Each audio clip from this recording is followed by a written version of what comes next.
வணக்கம் மாணவர்களே! இப்பொழுது நமது 8ஆம் வகுப்பு கணித பாடத்தில் பாடம் 2 பயிற்சி 2.2 பார்ப்போம். இதில் 2வது கணக்கு பின்வரும் படங்களில் நிழலிடப்பட்டுள்ள பகுதியின் பரப்பளவைக் காண்க. π 3.14 என கொடுக்க அப்படின்னு கேட்டிருக்காங்க. இந்த படத்துல நிழலிட்ட பகுதி மட்டும் கேட்டிருக்காங்க. இது ஒரு சதுரம் எடுத்துக்கிறோம். இப்ப 4 கால்வட்ட இருக்கு. இந்த 4 கால்வட்டத்தையும் சேர்த்து கழிச்சுட்டா நிழலிட்ட பகுதி கிடைச்சிரும். ஓகேவா? அப்ப சதுரத்தின் பரப்பளவு ஈக்குவல் டு ஏ ஸ்கொயர் சதுர அளவுகள். ஏ ஈக்குவல் டு 10. இப்ப 10 ஸ்கொயர். 10 ஸ்கொயர் பண்ணா 10 × 10 100 சென்டிமீட்டர் ஸ்கொயர் ஆகும். 4 கால்வட்டம் இருக்கிறதுனால 4 போட்டுக்கிறோம்.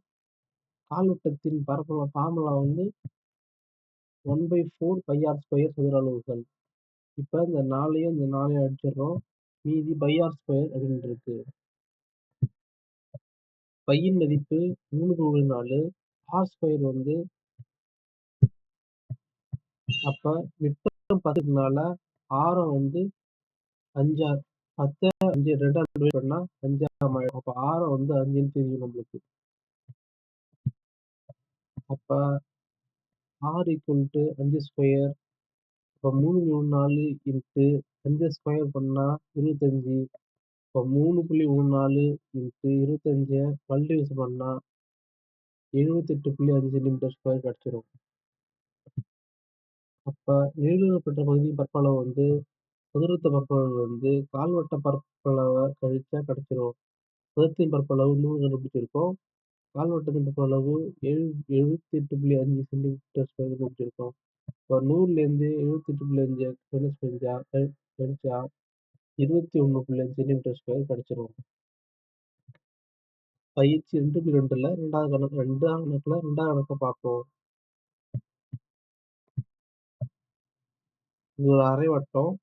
இந்த அரைவட்டத்துல முக்கோணத்தோட பரப்பளவை கழிச்சா நம்மளுக்கு நிழலிடப்பட்ட பகுதியின் பரப்பளவு கிடைச்சிரும்.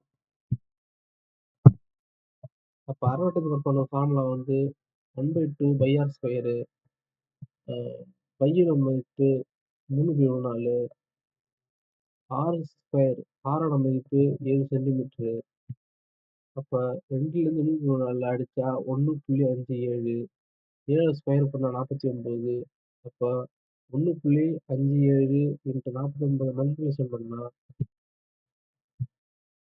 76.93 சென்டிமீட்டர் ஸ்கொயர் கிடைக்கும். மூலத்தின் பரப்பளவு 1/2 × p × h. 1/2 போட்டுக்கிறோம். அடிப்பக்கம் 14. உயரம் 7. 2 அடிச்சா 7 வரும். இப்போ 7 × 7 7 49 சென்டிமீட்டர் ஸ்கொயர் கிடைச்சிடும். அப்ப நிழலிடப்பட்ட பகுதியின் பரப்பளவு அரைவட்டத்தின் பரப்பளவு முக்கோணத்தின் பரப்பளவு கழிச்சா கிடைச்சிரும். அரைவட்டத்தின் பரப்பளவு 76.93.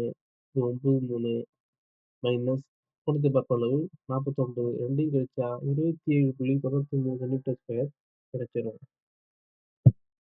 பயிற்சி 2.2ல 3வது கணக்கை பார்ப்போம். இந்த 2 இணைகரத்தோட பரப்பளவு கேட்குறாங்க. அப்ப கூட்டுவட்டத்தின் பரப்பளவு இந்த இணைகரம் இந்த இணைகரம் கூட்டு பரப்பளவு. அப்ப 2 இணைகரம் 2 × இணைகரத்தின் பரப்பளவு 2 போட்டுக்கிறோம். p 8ன்னு தெரியும். 8 போட்டுக்கிறோம்.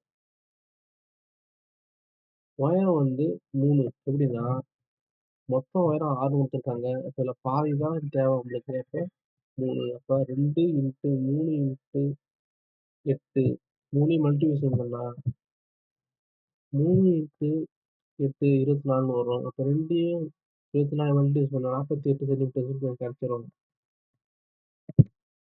Thank you for watching.